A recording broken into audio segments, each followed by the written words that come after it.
విదేశాల్లో ఉద్యోగరీత్యా ఉంటున్న వారికి తాము సొంతూరులో సైట్లు కొని ఇస్తామంటూ నమ్మబలికి నకిలీ డాక్యుమెంట్లతో స్థలాలను విక్రయిస్తున్న మోసగాళ్ల ముఠాను పిఎంపాలెం పోలీసులు అరెస్ట్ చేశారు. ఈ ఘటన నగరంలో తీవ్ర కలకలం రేపింది.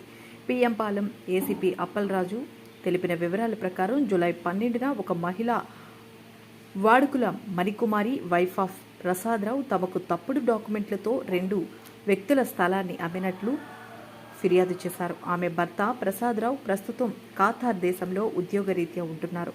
వీరు గత సంవత్సరం జూన్, జూలై నెలల్లో విశాఖలో ఒక స్థలం కొనాలని భావిస్తూ సామాజిక మాధ్యమాల ద్వారా సమాచారం సేకరిస్తుండగా పిల్లి అశోక్ అనే వ్యక్తి ఫేస్బుక్ ద్వారా ప్రసాదరావు గారిని రియల్ ఎస్టేట్ ఏజెంట్గా పరిచయం చేసుకుని ఎజ్జాల శ్రీనివాస్ అలియాస్ దుబాయ్ శ్రీను తన స్నేహితుడు దుర్గా మహేశ్వరరావుతో కలిసి ఈ ఫ్యామిలీని నమ్మబలికి మధురవాడ టీచర్స్ లేఅవుట్లో MIG 495551 నెంబర్లో గల ఫ్లాట్లను తమ సొంత స్థలాలుగా చూపించారు. ఎలాంటి ఆధారాలు లేకుండానే తమ పేర్లతో నకిలీ హక్కు పత్రాలు, జిరాక్స్, ఒరిజినల్స్, తప్పుడు లేఅవుట్లు తయారు చేసి 3 సైట్లను కలిపి మొత్తం 6 భాగాలుగా విడగొట్టి అందులో ఒక భాగమైన 151 గజాల స్థలం 54 లక్షలకు విక్రయించారు. ఈ మొత్తాన్ని బాధితులు గత సంవత్సరం జూలై, ఆగస్టు, సెప్టెంబర్ 3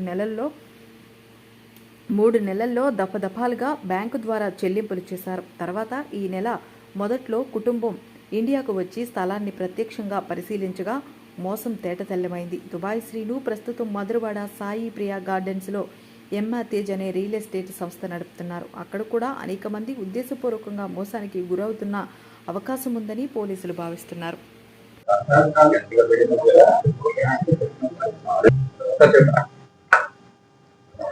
మొన్న 12వ తారీఖున మన పిఎంపాలెం పోలీస్ స్టేషన్కి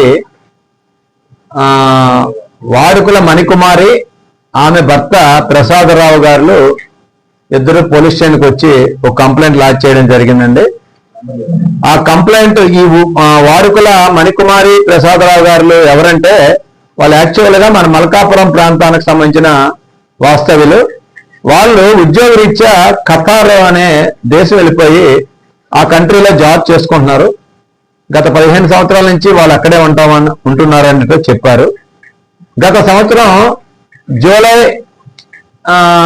జూన్, జూలై ఆ టైంలో 2024 టైంలో ఆ ప్రసాదరావు వాళ్ళ నేటివ్ ప్రాంతం విశాఖపట్నంలో ఏదైనా సైట్ కొనాలనే ఉద్దేశంతో వాళ్ళు ఫేస్బుక్లోనూ ఆన్లైన్ ద్వారా విశాఖపట్నంలో సైట్ల గురించి చూసుకోవడం, చెక్ చేసుకోవడం జరిగిందంట.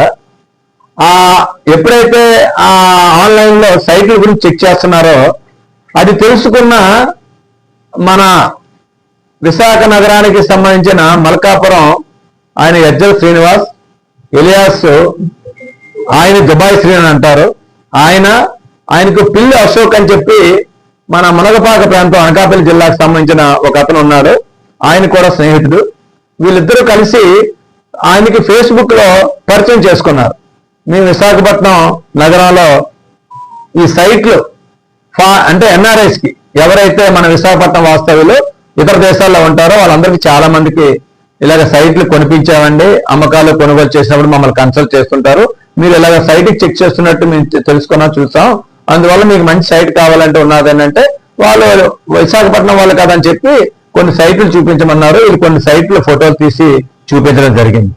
దాన్ని ఆయన ఆన్లైన్లోనే, ఫోన్లోనే, వాట్సాప్లోనే ఫోన్లో మాట్లాడుకోవడం తెలుసుకున్న తర్వాత ఈ సైట్ మంచిది ఉన్నదండి, మధురవాడ ప్రాంతంలో మన టీచర్స్ లేఅవుట్లో మంచి సైట్ ఉన్నది, మంచి లొకాలిటీ, మీకు బాగానే ఉంటుందని మాట్లాడి నమ్మిస్తే ఆయన అట్టింటి ఆ ప్రసాదరావు ఏమన్నారంటే సైట్ కొనబోతున్న వ్యక్తి, ఎలాగండి మీరు ఆన్లైన్లోను ఫోన్లో చెప్పిస్తే మేము ఎలా కొనగలం, మా ప్రూఫ్ ఏంటంటే వీళ్ళేమో మాట్లాడి మీరేం వర్రీ పడొద్దండి, మా ఫాదర్కి మా తల్లిదండ్రులకు సంబంధించిన ఆస్తి అది మాకు వారసత్వంగా వస్తుంది, అది మీకు రిజిస్టర్ చేస్తాం, మీరు రిజిస్టర్ చేసిన తర్వాత మీ పేరు మీద ల్యాండ్ సైట్ ట్రాన్స్ఫర్ అయిన తర్వాత నమ్మకం వచ్చిన తర్వాత మా అకౌంట్ డబ్బులు పంపించండి, మమ్మల్ని నమ్మండి అని చెప్తే ఆయన ఏదో ముందే రిజిస్టర్ చేస్తాం అంటున్నారు కదా అని చెప్పి ఆయన ఓకే అన్నాడు. ఓకే అంటే వీళ్ళు ఏం చేశారు, ఇప్పుడు టీచర్స్ లేఅవుట్లో మనకి 3 సంబంధించిన కొండేటి రూప్ కుమారు, అలాగే నిమ్మగడ్డ నాగేశ్వరరావు, కొల్లిపర వెంకట దినకర్, వీళ్ళ 3 కూడా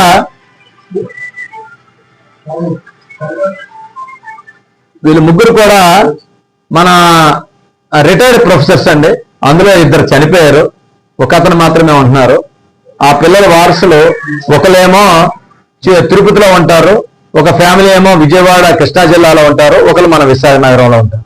ఇలాగా వాళ్ళ వారసుల తాలూకా తప్పుడు డాక్యుమెంట్లు వీళ్ళే వారసులని ఈ దుబాయ్ సీనును ఈయన అశోక్ అనే పిల్లి అశోక్ అని వీళ్ళిద్దరు క్రియేట్ చేసి ఆ డాక్యుమెంట్లతోటి అందులో ఈ 3 సైట్లు, ఈ ముగ్గురు ప్రొఫెసర్లకు సంబంధించిన సైట్ ఒక్కొక్కటి 300 గజాలు, 3 సైట్లు కలిపి 900 గజాలు. ఈ 900 గజాలని చెప్పి 6 బిట్లుగా చేశారు, ఒక్కొక్కటి 150 గజాలు చెప్పిన. అందులో ఒక 150 గజాలు ఇది మనకి ఈ ప్రసాదరావు, ఖత్తర్లో ఉండే అతను ప్రసాదరావుకి రిజిస్ట్రేషన్ చేశారు. ఫేక్ వీళ్ళ తాలూకా ఈ ఫ్యామిలీ మెంబర్ సర్టిఫికేట్ తీసుకొని దాని ద్వారా ఇవన్నీ మన రిజిస్టర్ ఆఫీస్ లో సబ్మిట్ చేసి వీళ్ళ పేరు మీద ఆ ప్రసాదరావు పేరు మీద ట్రాన్స్ఫర్ చేస్తే ఆయన పేరు మీద అంతా రిజిస్ట్రేషన్ అంతా రిఫ్లెక్ట్ అయింది కాబట్టి అమ్మో జెన్యున్ గా నాకు వచ్చేసేదని డబ్బులు కూడా ట్రాన్స్ఫర్ చేయడం జరిగింది. ఆయన సుమారు 54 లక్షలు గత జూలై, ఆగస్ట్, సెప్టెంబర్ దఫాలుగా ఈయన మన దుబాయ్ శ్రీ అకౌంట్ కి బ్యాంక్ ఏదండి bank of Baroda, Dubai Sri bank of Baroda ఇక్కడ మన విశాఖపట్నంలో ఉన్న అకౌంట్ కి ట్రాన్స్ఫర్ చేయడం జరిగిందండి. ఆ డబ్బులు వచ్చాయి. తర్వాత ఈ మధ్య కాలంలో వాళ్ళు ఖతార్ నుంచి వాళ్ళ నేటివ్ ప్లేస్ ఇక్కడే కదా, సైట్ కొనుక్కున్నాం కదా అని చూసుకోవడానికి అని చెప్పి ఆ ఫ్యామిలీ భార్యాభర్తలు ఇద్దరు రావడం జరిగింది. ఆ సైట్ చూసుకున్నారు. ఈలోగా వీళ్ళ ముగ్గురు తాలూకా రిటైర్డ్ ప్రొఫెసర్ తాలూకా సైట్లు ఎప్పుడైతే ఈ విధంగా ట్రాన్స్ఫర్ అయిపోయాయో వేరు వేరు పేర్ల మీద, ఆ ఫ్యామిలీ మెంబర్స్ కూడా ఆ ముగ్గురు ప్రొఫెసర్స్ తాలూకా ఫ్యామిలీ మెంబర్స్ కూడా వీళ్ళ మీద లీగల్ గా ప్రొసీడ్ అవ్వడం, వీళ్ళతో గొడవ పడడం, వీళ్ళంటే మా దాకు మేము కొనుక్కున్నాం అని చెప్పి వాళ్ళతో తిరిగిపడడం తెలిసింది. ఎప్పుడైతే ఈయన బాధితుడు కరెక్ట్ గా మనకి వచ్చి పోలీస్ స్టేషన్ కంప్లైంట్ ఇచ్చాడు, మనం వెంటనే మన పిఎం పాలెం సిఐ గారు బాలకృష్ణ గారు దాని మీద కేసు నమోదు చేయడం జరిగిందండి.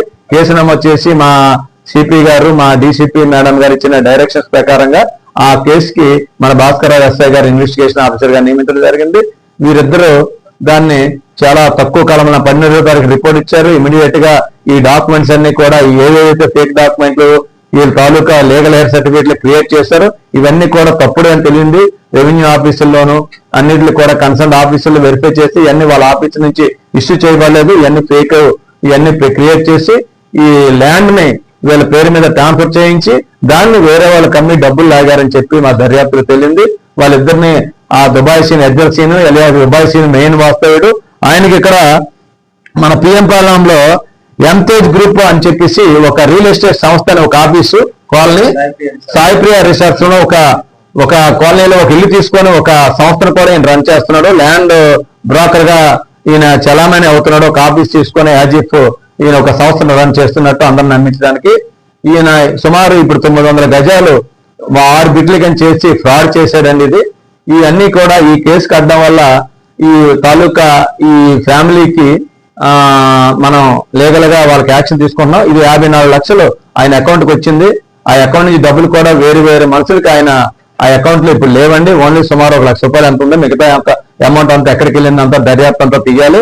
ఆ అమౌంట్ ఎవరెవరి పేరు మీద ట్రాన్స్ఫర్ అయింది, ఎవరెవరు ఇంకా ఇందులో ఎవరైనా పాత్ర ఉన్నదా, ఇంకెవరైనా చేతులు కలిపారా, ఇంకెవరైనా సలహాలు ఉన్నాయని చెప్తున్నారు. ఉన్నాయేమని తెలుసుకోవడానికి ఇంకా లోతుగా దర్యాప్తు చేయవలసి ఉన్నది. డాక్యుమెంట్లన్నీ వెరిఫై చేయవలసి ఉన్నది. బ్యాంక్